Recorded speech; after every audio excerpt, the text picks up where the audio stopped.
I was born the one generation really before the internet. You know, I had the first 10 years of my life without the internet.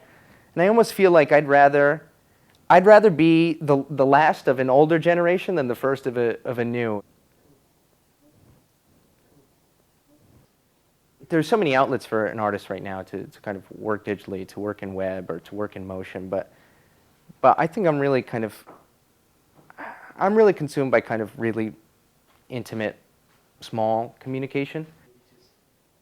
Like, I like when someone can look at something from a distance and say, you know, that's beautiful, but I also love when someone can get really close to something and say, you know, damn, there's a lot to get lost in here. I'm always really inspired by kind of old vinyl and 70s kind of airbrush vinyl, and I'm excited by kind of old stuff. You know, I really like, it has its own romance even before you start drawing on it.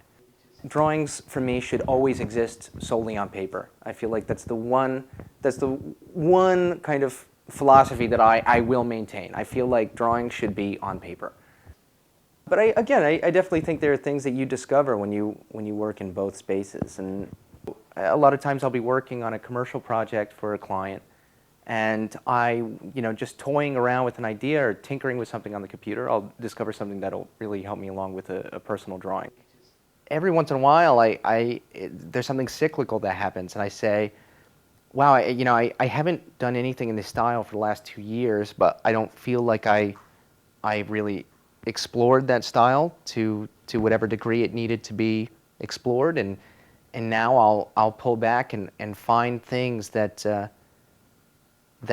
far as the internet are concerned, are totally antiquated, from my portfolio, but finding a way to kind of reintegrate it and treat it differently now that I've kind of experienced all the intermediate steps in between, something may come up that I hadn't considered in the first place.